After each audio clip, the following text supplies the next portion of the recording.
Welcome back, everyone. Today, we're cracking open an absolute classic, Think and Grow Rich, because we're on a mission to find that one secret ingredient, the thing that turns a simple desire into, actual dollars.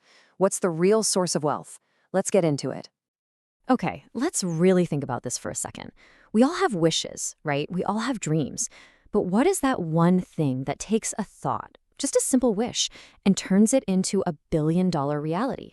What separates a daydream from a dynasty? It's not just about luck, and it's not even just about working hard. Nope, it's something way, way deeper. And here it is. The answer is faith. Now, hold on. We're not talking about just wishful thinking or blind hope. The way this book describes it, faith is a real, tangible, powerful mental tool. It's the absolute starting point for accumulating any kind of riches. It's what gives life, power, and real action to your thoughts. So, let's break down what that actually means. Napoleon Hill calls faith the mind's head chemist. And why? Well, because it's not some passive feeling. It's an active ingredient in your own personal mental laboratory that sparks a seriously powerful transformation. This metaphor of a head chemist is just perfect, isn't it? I mean, think about it. A chemist takes different elements, mixes them together, and creates a real physical reaction. Well, Hill argues that faith does the exact same thing inside our minds.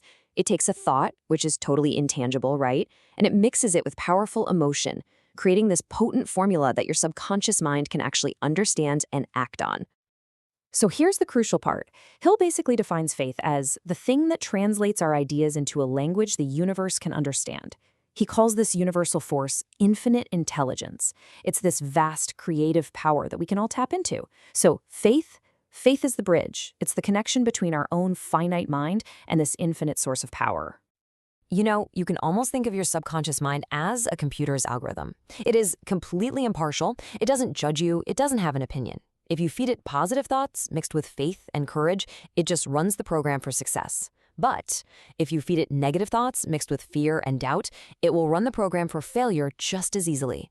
It literally just works with the material we give it. So the real question is, what are you feeding your mind? Okay, so if our subconscious just acts on whatever we feed it, how do we get intentional about this? How do we actually build this state of mind? Well, the book gives us a very clear, actionable blueprint. Think of it as a mental workout routine for developing truly unshakable faith. The main tool here is something called auto-suggestion. Hill says this is the only known method for voluntarily developing the emotion of faith. It's really just the simple act of repeatedly giving instructions to your own subconscious mind. And the core principle is that you will eventually 100% believe whatever you keep telling yourself, whether it's true or false. This is literally how you program that internal algorithm for success. And here's the specific formula Hill gives us. Think of this like a daily workout for your mind. First, you have to know exactly what you want and demand persistent action from yourself. Second, every single day, you create a crystal clear mental picture of the person you're becoming. Third, you dedicate time each day to demanding self-confidence from yourself. And fourth, you act with total integrity. This isn't just about thinking good thoughts. It's about aligning your thoughts with your actions. Now, I know what you might be thinking. This all sounds great in a book, but does it actually work in the real world, like on a massive scale? Well, let's look at the ultimate proof, the incredible story of how one single idea, backed by unshakable faith, created the world's very first billion-dollar company. Look at this number, $400 million. And we're talking about the year 1901.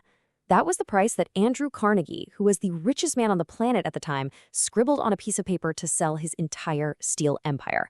And the wild part? The whole thing started with a single speech. You have to see how fast this all happened. It's crazy. On December 12th, 1900, a guy named Charles M. Schwab gives this amazing speech to all of Wall Street's heavy hitters. Just 1 week later, the king of finance himself, J.P. Morgan, summons him. By January, Schwab is on a golf course convincing Carnegie to sell his entire life's work. And then, boom, the United States Steel Corporation is born. This entire chain of events was kicked off by just one thing. And this was it.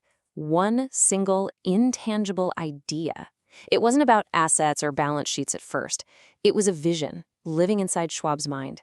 He took that idea, mixed it with absolute, unshakable faith, and then, through the power of his speech, he literally transplanted that faith into the minds of the most powerful financiers on earth. And get this, after the deal was done, JP Morgan himself told Carnegie he could have asked for even more money. That right there is the power of an idea backed by pure faith. It creates so much momentum that the normal financial limits just melt away. The value becomes whatever the person with the idea believes it to be. And check this out, the estimated profit, the value that was created from nothing, from a single intangible idea, was $600 million. That is wealth literally created from a thought, which was then backed by faith, a plan, and persistence. It is the ultimate proof that you can, in fact, think and grow rich. So, what does this massive billion-dollar story mean for you? It proves that riches, no matter how huge, always begin as a thought. The only limit on the amount is the person in whose mind that thought is put into motion. And faith removes those limitations. So your turn to build. It starts right now inside your own mind. I want to leave you with this powerful thought right here. It's not always about being the strongest or the fastest. It's about your state of mind. Success begins with your will. Sooner or later, the person who wins is the person who truly, deeply believes they can win. That is the absolute essence of faith. So start building today by just asking yourself, what is the one idea you believe in so strongly that it's worth programming into your own mind? Hold on to that. And hey, if you got some value from this video, help us spread the message. Hit that like button, share this video with someone who needs to hear it, and of course, subscribe to the Merrick's Media YouTube channel for more keys to success. Thanks for watching.